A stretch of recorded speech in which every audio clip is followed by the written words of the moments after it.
सब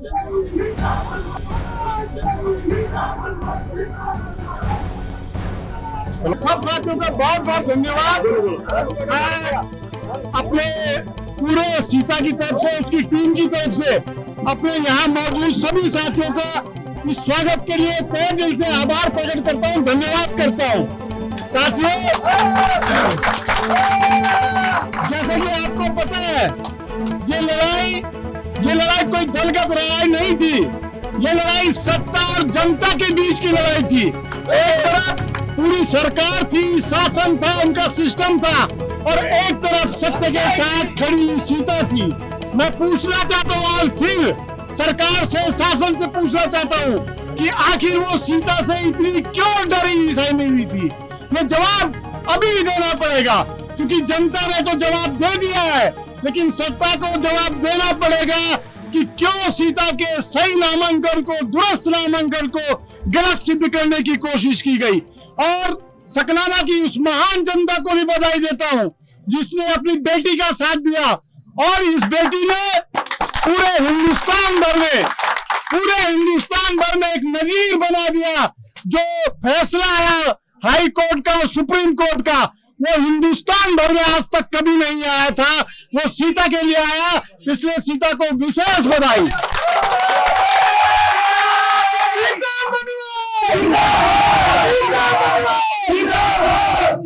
सीता जी, आप कुछ कहना चाहते हैं इस जीत पे?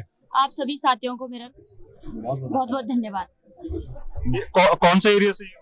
ये सकलाना बुस्ती वार्ड नंबर 10 है, वहाँ से जीती है। और आप सुप्रीम कोर्ट का क्या बता रहे थे, क्या इशू हुआ था? ये इनका नामांकन हुआ 5 तारीख को। 5 तारीख को अंतिम दिन था नामांकन की तिथि। इनको जो है वहाँ से आरओ द्वारा 8 तारीख को इसके नामांकन जांच की तिथि दी गई। 8 तारीख को ये वहाँ पहुंची, इनके नामांकन की जांच हुई और नामांकन की स्वीकृति इनको मिल गई।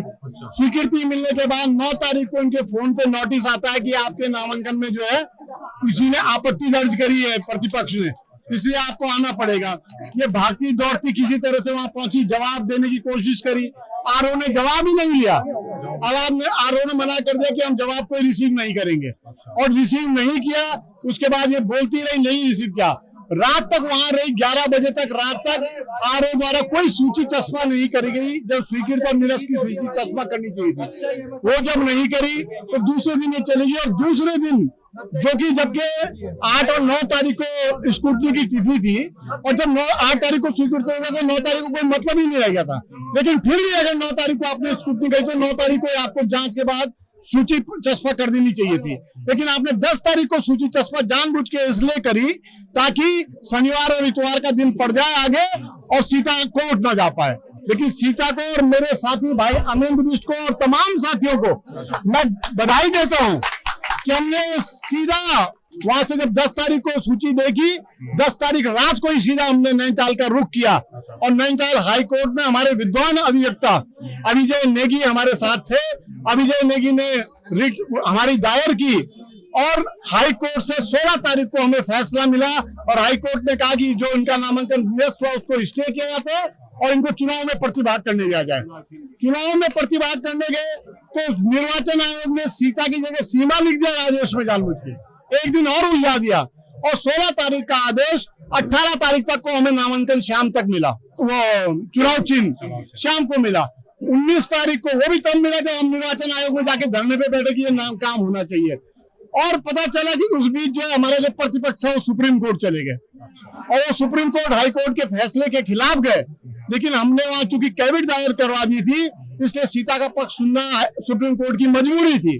और उस मजबूरी में जब सुप्रीम कोर्ट ने फैसला सुनाने से पहले सीता का पक्ष सुना तो उन्होंने माना कि ये बिल्कुल सही है इसका नामांकन, और जो ये आरओ द्वारा जो घपला घोटाला किया गया है, मैं आरोप लगा रहा हूँ फिर से, ये सरकार के और सत्ता के और शासन के दबाव में किया गया है। क्या आपको लग रहा है डरे हुए थे कि उन्हें पता था कि ये जीत सकते हैं? वो जीत और हार तो थी, लेकिन वो चुनाव ही नहीं करवाना देना चाहते थे। वो चाहते थे कि निर्विरोध हो जाए, और हम इसीलिए बार बार कहते हैं कि ये लोग लोकतंत्र का गला घोटना चाहते हैं। जो अभी तक आरोप लोकसभा और विधानसभा के चुनाव में लगते थे, वो आप पंचायत के चुनाव में आरोप लग रहे हैं। पंचायत के चुनाव में एक ही नहीं, सीता का नहीं, 11 जिला पंचायत के सदस्यों के नामांकन पत्र टीवी के भीतर निरस्त किए गए। 11 में से 1 को सीता जो है वहां से रिस्टोर होकर के आई और आज जनता की अदालत में आई और जनता ने उसको आशीर्वाद दिया। इसलिए मैं जो जनता का, अपने एक महान जनता का कोटि कोटि अभिनंदन करता हूँ, आभार प्रकट करता हूँ। आपका नाम? मैं अखिलेश उनियालू पूर्व सदस्य रहा हूँ जिला पंचायत का। बहुत बहुत धन्यवाद। धन्यवाद। अखिलेश